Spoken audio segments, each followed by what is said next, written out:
Welcome back to another episode of Chef Knives to Go Quick Look Product Reviews. I'm Steve Gamache, and what we are looking at or reviewing this time is the Tanaka Owlgami R Blue No. 2 Nashiji Gyuto 210mm knife. So this line of knives, the hard center cutting core steel is what's known as Owlgami Blue Paper No. 2 reactive high carbon steel from Hitachi. Heat treats around 61, 62 Rockwell on that core steel. And on either side of that core steel, you've got a 3-layer construction, and on either side they put a softer stainless steel cladding for lower maintenance. And the cladding does look like it covers the spine as well over the top. The weight and dimensions will be a little bit, vary from knife to knife. This particular one is 134 grams or 4.7 ounces. Edge length is about 213 or 8.4 inches right on the edge from the tip all the way to the back of the heel. And the overall length is right about 14 inches on the money.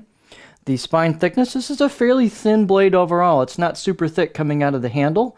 And so I measured a little over 2.1 millimeters coming out of the handle, and then about 2.1 halfway down. So it doesn't really have a lot of, quote, distal taper where it just starts getting thinner, thinner, thinner. It pretty much holds it until you hit this grind, but this grind is quite generous, and I want you to look how thin that tip is. And this tip is very thin, and man, does this thing fly through soft products. So it's got a kind of a laser quality performance-wise, while still having some stiffness and some backbone to it. So it's got a pretty generous grind from the edge to the flats on the blade. So this is the blade road here. And you can see it's quite thin at the edge. So this is a very, very good performing knife. The blade height, they tend to be fairly tall. So this is about 48.3 millimeters, so around 48 millimeters tall. Lots of clearance there for your fingers on a grip between you and the cutting board. The handle is just a well-executed octagonal, ambidextrous walnut handle with the black packerwood ferrule. Pretty nice fit and finish and pretty smooth lines between the two woods here at the juncture. And pretty tight install as well at the tang, so nicely done, nicely executed. Handle circumference is about 72 millimeters where these two woods meet. And let's see, the balance point, you've got a pretty nice spot here for your finger for a pinch grip. And if we look at the balance point on this knife, you'll see it's just a little bit blade forward, and it's pretty close to a pinch grip on my size hand. So that gives you a real neutral, flickable feel to it. It's a pretty light knife, obviously, at that weight, but it's got a nice neutral feel. It's got a fair amount of stiffness on the blade for some confidence. This is just a really fun knife to use. It's a excellently crafted knife. Tanaka's kind of known for their good grinds and their nice straight blades, so this is no exception. The grinds are quite clean on it, and the blade is, laser straight. It's thin at the edge, as I already mentioned. The very good performance. They've got a little bit of finish work on the spine to take the edge off just a little bit. You can kind of feel, when you go up, you can feel they've probably maybe filed it down a little bit. You can feel just a touch of a lip there, but it's comfortable. You could clean that up a little if you wanted to and kind of round that off at those corners if you wanted to.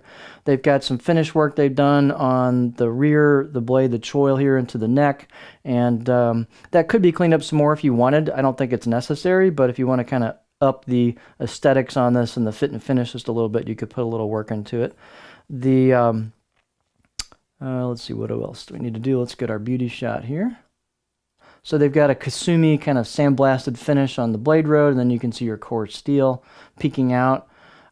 You've got hand-chiseled kanji, very well done. You can run your finger over it and feel it. Here's your Nashiji or your pear skin finish. It's a pretty smooth finish. The 240 version of this was really quite smooth, so these are going to vary a little bit from knife to knife. There's definitely some handmade character to these. They're not all going to be identical, which is nice. You get a handcrafted knife. You can see some embossed kanji on the left side of the blade. What you do get, though, is very clean grinds, very straight blades, and performance where it counts. So let's take a look at this guy on the cutting board.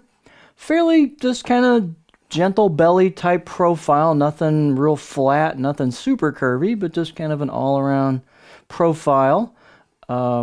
This one has just an ever so small kind of high, not even going to say high spot, but it's just a touch higher right here, where you could clean that up a little if you wanted to flatten that back half of the knife out.